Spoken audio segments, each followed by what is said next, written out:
Hi. ഇംപ്രൂവ്മെന്റിന്റെ chemistry പഠനം ഒക്കെ തകൃതിയായിട്ട് നടക്കുന്നുണ്ടാവും. ഇന്ന് നമ്മൾ ഓൾറെഡി സം ബേസിക് കോൺസെപ്റ്റ്സിന്റെ ക്വസ്റ്റ്യൻസ് ഒക്കെ ഡിസ്കസ് ചെയ്തിരുന്നു. അപ്പൊ നല്ലോണം പഠിച്ച കുട്ടികൾ അറ്റോമിക് സ്ട്രക്ചർ എന്ന ചാപ്റ്റർ ആണ്, സ്ട്രക്ചർ ഓഫ് ആറ്റം എന്ന് പറയുന്ന നിങ്ങളുടെ രണ്ടാമത്തെ ചാപ്റ്റർ ആണ് ഇന്ന് നമ്മൾ ഡിസ്കസ് ചെയ്യാൻ പോകുന്നത്. അതിനകത്ത് നിങ്ങൾ ഒത്തിരി ആദ്യം നമ്മൾ cathode ray experiment, anode ray experiment, റുദർഫോർഡിന്റെ എക്സ്പെരിമെന്റ്, റുദർഫോർഡ് ആറ്റം മോഡൽ, പിന്നെ അതിന്റെ ഡ്രോബാക്സ്, പിന്നെ നമ്മൾ കുറെ കാര്യങ്ങൾ കണ്ടുപിടിക്കപ്പെട്ടു ആ സമയത്ത്. Photoelectric effect, hydrogen spectrum, dual nature, അങ്ങനെ വരുന്ന പിന്നെ ഒരു വേവിന്റെ കുറെ characteristics, electromagnetic waves, spectrum, ഇതൊക്കെ അതിനിടയിൽ കണ്ടുപിടിക്കപ്പെട്ടു. ഇതെല്ലാം അടിസ്ഥാനമാക്കി കൊണ്ടുവരുന്ന Bohr atom model. Hydrogen spectrum അറിഞ്ഞൂടാത്തവർക്ക് വേണ്ടിയിട്ട് ഒരു വീഡിയോ ചെയ്തിട്ടുണ്ട്. അതിന്റെ ലിങ്ക് ഞാൻ ഗ്രൂപ്പിൽ ഇട്ടേക്കാം, ഈ താഴെ ഡിസ്ക്രിപ്ഷനിൽ.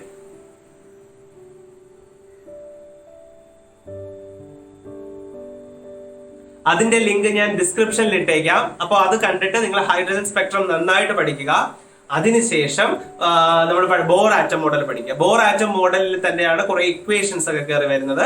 അതിന്റെ ഡ്രോബാക്സ്, നമ്മുടെ ബോർ ആറ്റം മോഡലിന്റെ ഡ്രോബാക്സ്, ഹൈസൻബർഗ് അൺസർട്ടനിറ്റി പ്രിൻസിപ്പിൾ, പിന്നെയാണ് നമ്മൾ സബ്ഷെല്ലുകളുടെ കോൺഫിഗറേഷൻസിലേക്ക് കയറുന്നത്. അങ്ങനെ സബ്ഷെല്ലിന്റെ കാര്യങ്ങളൊക്കെ, സബ്ഷെല്ലാണ് ഈ ക്വാണ്ടം മെക്കാനിക്കൽ തിയറിക്കകത്ത് വരുന്നത്.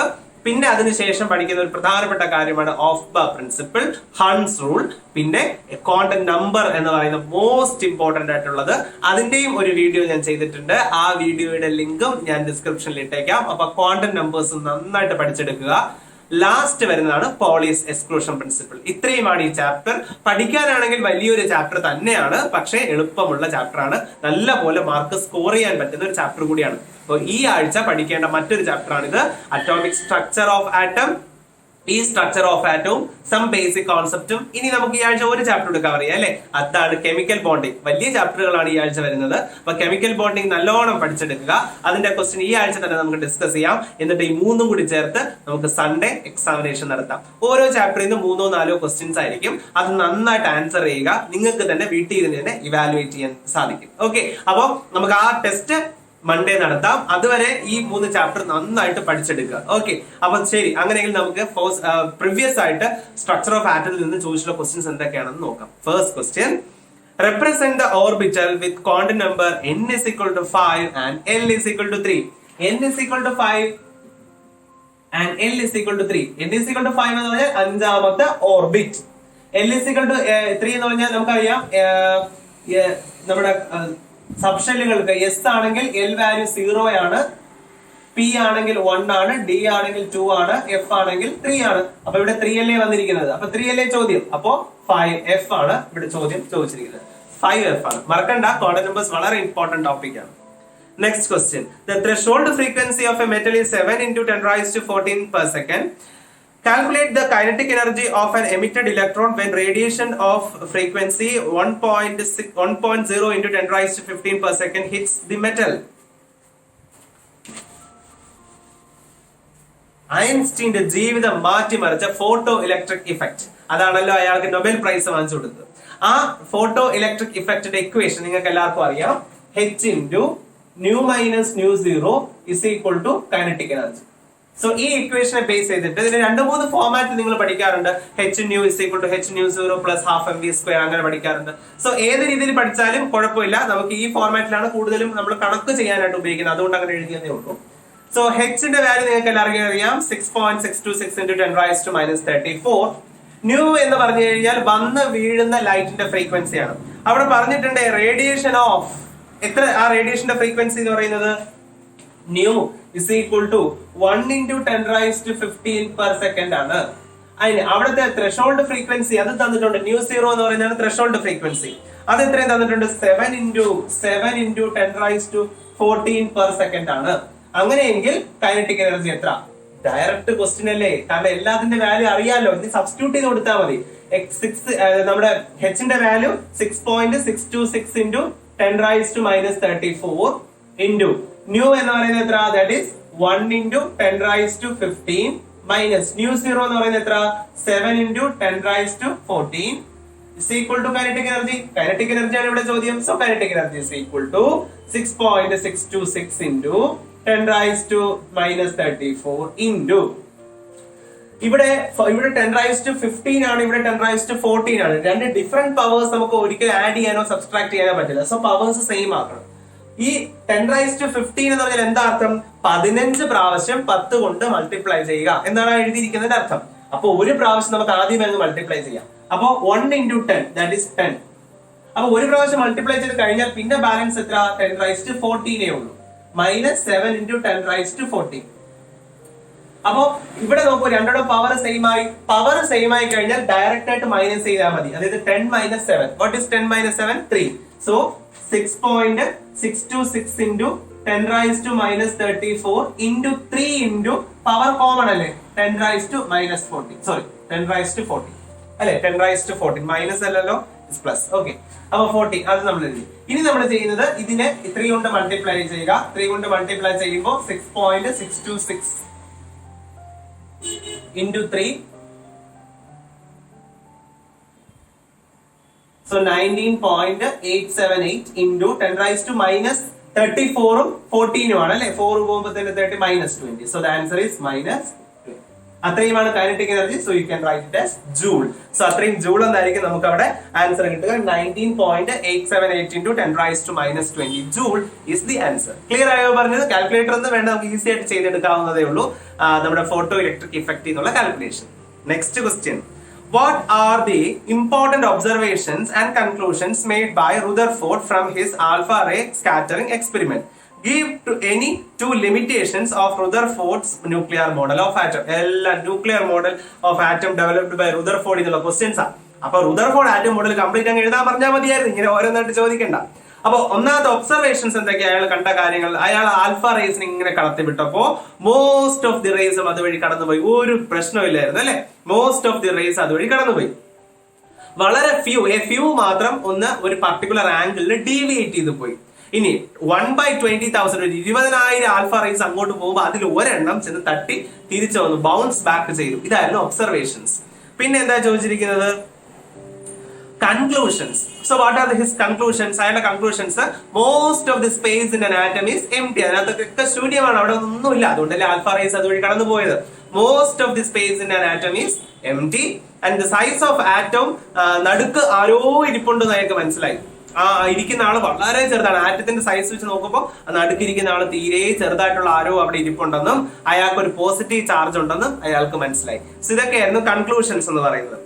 ലിമിറ്റേഷൻസ് എന്ന് പറയുമ്പോൾ നമ്മുടെ മാക്സ്വെൽ തിയറി അനുസരിച്ച് ഒരു ഇലക്ട്രോൺ നമ്മുടെ ഓർബിറ്റിന് ചുറ്റും ഇങ്ങനെ കറങ്ങി നടന്നാൽ അവസാനം അതിന്റെ ആക്സലറേറ്റഡ് മോഷനിൽ ഒരു ചാർജ്ഡ് പാർട്ടിക്കിൾ ഏർപ്പെട്ട് കഴിഞ്ഞാൽ അതിന് എനർജി നഷ്ടമായി ന്യൂക്ലിയസിൽ വന്ന് വീഴും, അല്ലെങ്കിൽ അത് നശിച്ചു പോകും. അങ്ങനെയൊന്നും സംഭവിക്കുന്നില്ല ആറ്റത്തിന്റെ കേസിൽ. എന്തുകൊണ്ടാണ് റുദർഫോർഡ് എന്ന് ചോദിച്ചപ്പോ റുദർഫോർഡിന്റെ കയ്യിൽ ആൻസർ ഇല്ലായിരുന്നു. അത് അയാളുടെ വലിയൊരു ഡ്രോബാക്ക് ആയിരുന്നു. രണ്ടാമത്തെ അയാളുടെ ഡ്രോബാക്ക് എന്ന് പറയുന്നത്, ഓരോ ഷെല്ലിലും ഇലക്ട്രോൺസ് ഉണ്ടെന്ന് പറഞ്ഞു. ആ ഷെല്ലിലുള്ള ഇലക്ട്രോൺസിന്റെ എണ്ണം ഒന്നും അയാൾ പറഞ്ഞിട്ടില്ല, അതിന്റെ എനർജി വാല്യൂ പറഞ്ഞിട്ടില്ല, എന്തിനാണ് ആറ്റംസ് കമ്പൈൻ ചെയ്ത് മോളിക്യൂൾസ് ആകുന്നതെന്ന് പറഞ്ഞിട്ടില്ല, സ്റ്റെബിലിറ്റിയെ കുറിച്ചൊന്നും പറഞ്ഞിട്ടില്ല. ഇങ്ങനെ ഒത്തിരി ഡ്രോബാക്സ് റുദർഫോർഡ് ആറ്റം മോഡലിന് ഉണ്ടായിരുന്നു. Next question.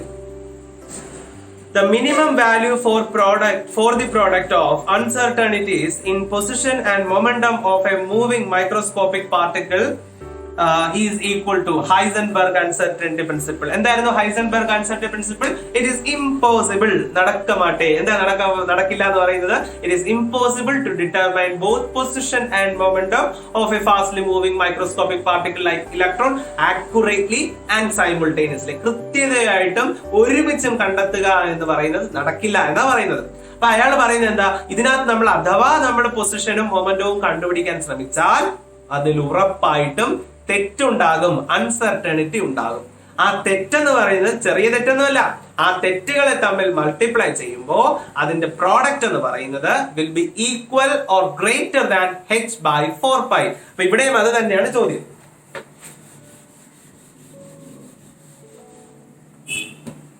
So delta X into delta p, അതായത് uncertainty in position and uncertainty in momentum, ഇത് രണ്ടും കൂടി മൾട്ടിപ്ലൈ ചെയ്താൽ കിട്ടുന്ന answer it will be greater than h/4π. So ഇവിടെ h/4π ആണ് ആൻസർ ആയിട്ട് വരുന്നത്. Next question.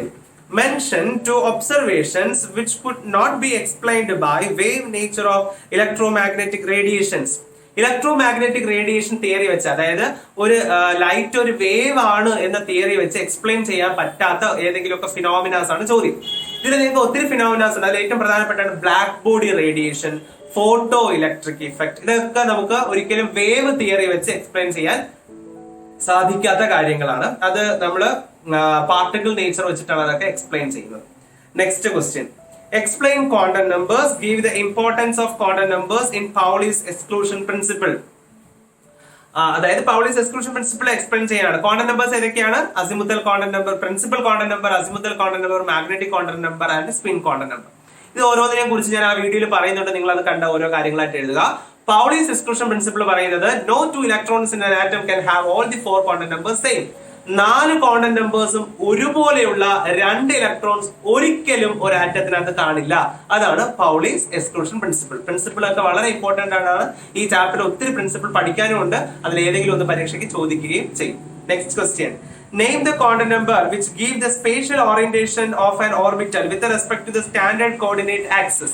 എങ്ങനെയാണ് അത് ഓറിയന്റ് ചെയ്തിരിക്കുന്നത്? എക്സ് ആക്സിസിലാണോ, വൈ ആക്സിസിലാണോ, ഇസഡ് ആക്സിസിലാണോ? അത് കൃത്യമായിട്ട് പറഞ്ഞു തരുന്നത് ആരാ? മാഗ്നറ്റിക് ക്വാണ്ടം നമ്പർ ആണ്. So the answer is magnetic quantum number. Next question, write 2 important results observed during photoelectric effect. Photo electric ഇഫക്റ്റിൽ നമ്മൾ എന്താ കാണുന്നത്? ഒരു പർട്ടിക്കുലർ എനർജിയിലുള്ള, ഒരു പർട്ടിക്കുലർ hν എനർജി ഉള്ള ഒരു റേഡിയേഷൻ വന്ന് വീഴുമ്പോൾ അവിടെ ഇലക്ട്രോൺസ് ആ എനർജി അബ്സോർബ് ചെയ്തിട്ട് ഇജക്ട് ചെയ്യുകയാണ്. ഇലക്ട്രോൺസിന്റെ ഫ്ലോയെയാണ് നമ്മൾ ഫോട്ടോ ഇലക്ട്രിക് ഇഫക്റ്റ് എന്ന് വിളിക്കുന്നത്. ഇതിന്റെ വരുന്ന ലൈറ്റിന്റെ ഇന്റൻസിറ്റി കൂടുന്നതനുസരിച്ച് ഫോട്ടോ ഇലക്ട്രിക് കറണ്ടും കൂടിക്കൊണ്ടേയിരിക്കും. പിന്നെ മറ്റൊരു വലിയ പ്രത്യേകത എന്ന് പറയുന്നത്, ഈ ഫോട്ടോ ഇലക്ട്രിക് ഇഫക്റ്റ് ഓരോ മെറ്റൽ മാറുന്നതനുസരിച്ച് മാറിക്കൊണ്ടിരിക്കുന്ന, ഓരോ മെറ്റലിനും ഓരോ രീതിയാണ് ഫോട്ടോ ഇലക്ട്രിക് ഇഫക്റ്റ് കാണിക്കുന്നതിൽ.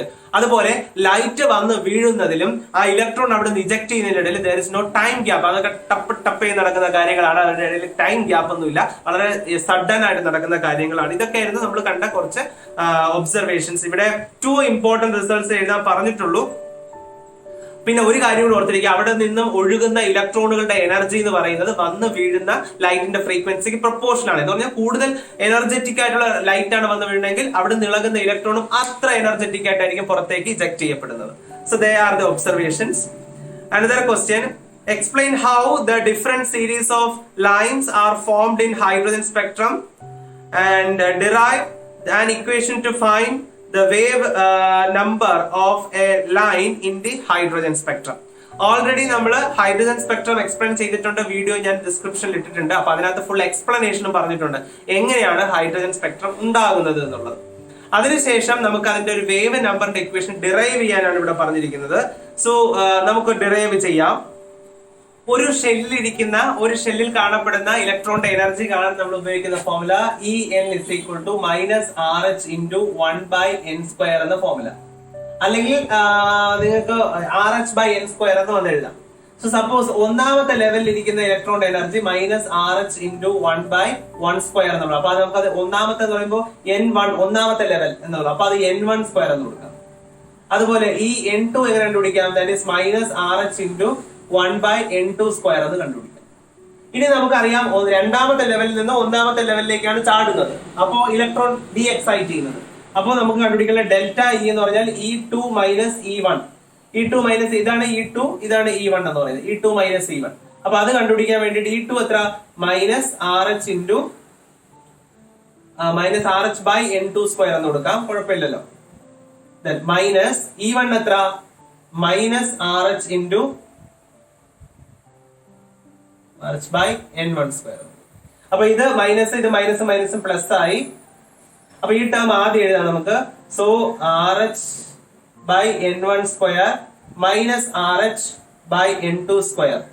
നമുക്ക് കാര്യം ചെയ്യാം, RH നെ കോമൺ ആയിട്ട് പുറത്തെടുക്കാം. So delta E is equal to RH into 1/n1² -1/n2².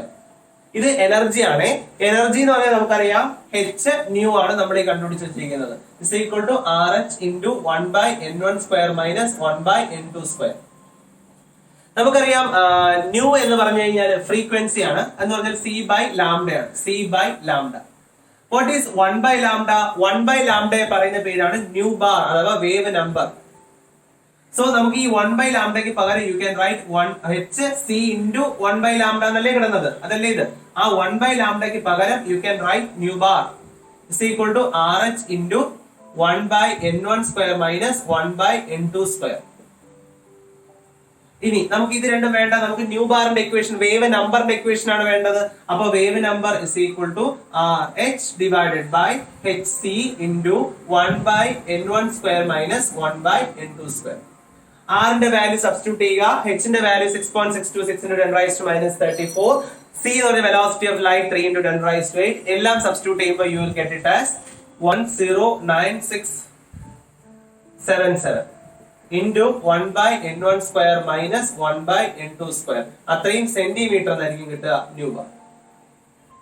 ഇതാണ് നമ്മൾ വേവ് നമ്പർ കാണാൻ ഉപയോഗിക്കുന്ന equation. Wave number is equal to nu bar is equal to 109677 into 1/n1 square minus 1/n2 square centimetre എന്ന് കിട്ടും. So ഈ formula ഈ രീതിയിലാണ് നമ്മൾ ഡിറൈവ് ചെയ്തെടുക്കുന്നത് ഹൈഡ്രജൻ സ്പെക്ട്രമായിട്ട് ബന്ധപ്പെട്ടത്.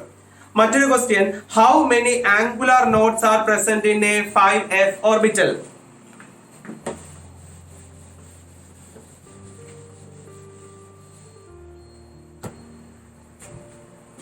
നോഡുകളുടെ എണ്ണം കണ്ടെത്തുന്ന ഫോർമുല n-1 ആണ് ടോട്ടൽ നമ്പർ ഓഫ് നോട്ട്സ് എന്ന് പറയുന്നത്. ആംഗുലാർ നോട്ട്സ് ആണെങ്കിൽ ദാറ്റ് ഈസ് എൽ വാല്യൂ എത്രയും നോക്കിയാൽ മതി, അസിമുത്തൽ ക്വാണ്ടം നമ്പർ എത്രയും നോക്കിയാൽ മതി. അതേസമയം റേഡിയൽ നോട്ട്സ് ആണ് നിങ്ങളോട് കാണാൻ ചോദിക്കുന്നതെങ്കിൽ റേഡിയൽ നോട്ട്സ് n-l-1 എന്ന ഫോർമുല യൂസ് ചെയ്താൽ മതി. സോ ഈ മൂന്ന് ഫോർമുല പറയാമെങ്കിൽ നോഡുമായി ബന്ധപ്പെട്ട കണക്കുകളെല്ലാം ചെയ്യാൻ പറ്റും. ഇവിടെ ചോദ്യം എന്താ, 5f ഓർബിറ്റലിലെ ആംഗുലാർ നോഡുകൾ എത്രയാണ്? 5f ഓർബിറ്റലിലെ ആംഗുലാർ നോട്ട്സ് എന്ന് പറയുന്നത് എൽ വാല്യൂ നോക്കിയാൽ മതി. 5f എന്നല്ലേ, അപ്പൊ എഫ് ആണല്ലോ ആംഗുലാർ നമ്മുടെ അസിമുത്തൽ ക്വാണ്ടം നമ്പർ. അപ്പൊ എൽ വാല്യൂ എത്രയെന്ന് വരും? എഫ് ഓർബിറ്റൽ വന്നാൽ 3 എന്ന് വരും. അപ്പോ ആംഗുലാർ നോഡുകളുടെ എണ്ണം എന്ന് പറയുന്നത് എത്രയെന്ന് കിട്ടി? Angular nodes is equal to ആ എൽ വാല്യൂ തന്നെയാണ്, എന്ന് വെച്ചാൽ 3. ക്ലിയർ ആയോ പറഞ്ഞത്? അപ്പൊ നമുക്ക് ആ ക്വാണ്ടം നമ്പർ അറിയാമെങ്കിൽ ഉറപ്പായിട്ടും ആംഗുലാർ നോഡും റേഡിയൽ നോഡും ഒക്കെ നമുക്ക് കണ്ടുപിടിക്കാൻ സാധിക്കും. പിന്നെ ബോർ ആറ്റം മോഡൽ, അതിന്റെ ഡ്രോബാക്സ് ഒക്കെ നന്നായിട്ട് പഠിച്ചു വെച്ചിരിക്കുക. ഇതൊക്കെയാണ് ഈ ചാപ്റ്ററിൽ ചോദിക്കുന്ന ഒരു മോഡൽ എന്ന് പറയുന്നത്. വളരെ ഈസി ആയിട്ട് പഠിച്ചെടുക്കാവുന്നതേ ഉള്ളൂ. പക്ഷെ ഒത്തിരി ഉണ്ട് പഠിക്കാൻ, ഇല്ല എന്നല്ല പറയുന്നത്. പഠിക്കാൻ ഒത്തിരി ഉള്ള ഒരു ചാപ്റ്റർ തന്നെയാണ്. പക്ഷെ ഈസിയുമാണ്. പരീക്ഷയ്ക്ക് നല്ലപോലെ മാർക്ക് സ്കോർ ചെയ്യാനും പറ്റുന്ന ചാപ്റ്റർ ആണ്. അപ്പോ നല്ലോണം പഠിക്കുക. സൺഡേ എക്സാമിനേഷൻ എഴുതുമ്പോൾ ഫുൾ മാർക്ക് സ്കോർ ചെയ്യാൻ ശ്രമിക്കുക. ഒപ്പം എല്ലാ ഫ്രണ്ട്സിനും ഷെയർ ചെയ്യണം. എല്ലാവരും കാണണം. നിങ്ങളുടെ ഫുൾ സപ്പോർട്ട് തരണം. എങ്കിൽ മാത്രമേ നമുക്കൊരു ഊർജ്ജം ഉണ്ടാവൂ. അത് ഞാൻ എപ്പോഴും പറയാറുണ്ട്. നിങ്ങളുടെ ഫുൾ സപ്പോർട്ട് വേണം. നിങ്ങളോടൊപ്പം എന്നും പഠനത്തിൽ ഞാനും കൂടെ കാണും.